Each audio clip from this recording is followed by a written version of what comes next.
Aper, le sanglier en latin. Aper, un vêtement à votre identité.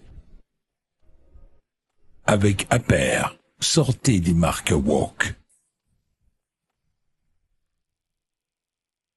« 7h, 10h sur Radio Courtoisie, suivez la ligne droite. » Bonjour Arthur.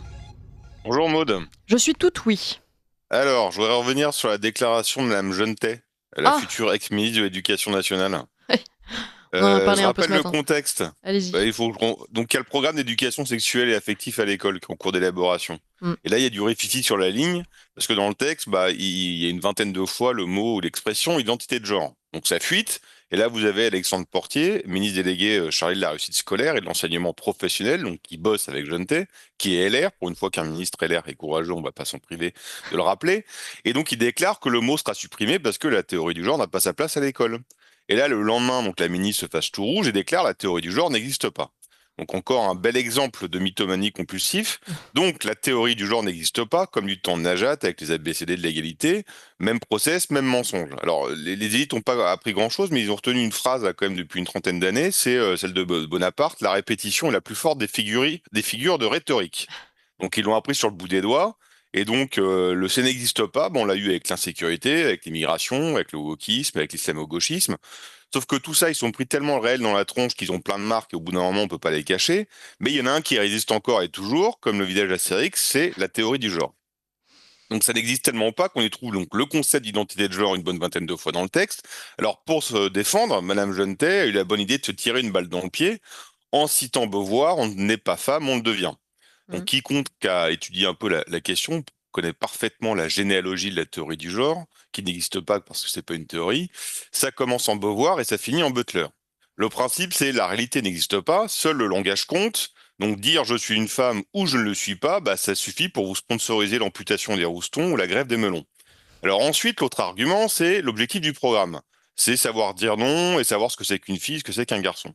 En traduction pour la dernière partie, on va déconstruire les stéréotypes du genre qui n'existent pas. La poupée n'est pas destinée aux filles, tout comme la virilité et la force aux garçons. Alors si c'est encore le cas aujourd'hui, il faudra peut-être se poser la question de l'efficacité ou même du bien fondé du bousin, parce que après des années d'intraveineuse au discours néo-féministe via toutes les institutions, si les enfants, les filles jouent à la poupée et les garçons jouent encore au cow-boy, c'est qu'ils sont quand même vachement résistants au virus, ce qui est pas plus mal. Alors évidemment, la théorie du genre, elle existe. Elle n'a pas attendu un nouveau programme d'éducation sexuelle. Elle est présente depuis 2010 dans les manuels scolaires de SVT pour les premières. Elle est présente depuis 2014 dans tous les niveaux du collège, primaire, lycée, par le biais des outils pour l'égalité filles-garçons qui à chaque fois changent de nom en fonction des présidents. Elle est présente depuis 2016 et même explicitement enseignée dans les manuels d'enseignement moral et civique dès la cinquième. Et évidemment, elle est présente via toutes les associations de lobby qui viennent faire l'article devant des gamins. La méthode, on la connaît, elle est toujours la même, au nom d'un combat contre le mal, l'homophobie, LGBTophobie, racisme, colonisation, patriarcat. Mhm. Les associations militantes se pointent à l'école et vous foutent en intraveineuse leur discours avec le tampon de l'éducation nationale.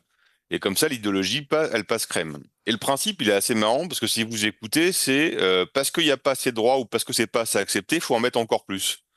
Et plus ils font l'éducation, la rééducation, et bizarrement, plus il y a des problèmes. Et donc ils disent, s'il y a des problèmes, c'est qu'il faut qu'on continue à en faire. C'est comme l'Europe. L'Europe marche pas, on va faire plus d'Europe. C'est pareil avec les LGBTophobies.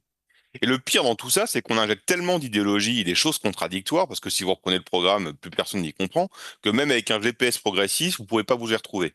Alors certes, la France ne va pas remonter dans le classement PISA. De toute façon, l'instruction a été remplacée, même grand remplacée par la rééducation. Donc on sera toujours aussi nul pour lire, apprendre et compter. Par contre, pour maîtriser les 427 identités de genre, là on sera sur le podium. Donc c'est un exemple de plus que le sociétal sera toujours le refuge de l'impuissance de l'État à assurer ses fonctions essentielles, protéger et instruire. Et c'est marrant, c'est qu'on se pose des questions, notamment depuis Macron, mais pourquoi la France est ingouvernable? Qui veut se faire gouverner par des impuissants? Personne. C'est une bonne conclusion, bonne chute. Merci Arthur. Juste une petite question très rapide. Ce programme d'éducation sexuelle, si le gouvernement tombe, finalement, il ne passera toujours pas à la Non. rentrée. Oui, c'est ça. Oui. Non, mais c'est voilà, domino. Et ça qui est bien, d'ailleurs, il y a un truc qui est marrant, c'est que il y a quand même un mistigris chez Macron, c'est la loi sur la fin de vie. Si les mecs étaient un peu superstitieux, faudrait qu'ils abandonnent. Hein. Loi fin de vie des bars, dissolution, ils la remettent, paf, censure. C'est assez vrai. drôle. Ouais, ça serait bien. On peut peut-être presque y voir, je sais petit pas, signe, un petit truc. ouais, un signe, quoi. Allez, Les lois un du signe. Seigneur sont impénétrables. Bon, Merci beaucoup, Arthur de Vatrigan. À la semaine prochaine. à la semaine prochaine.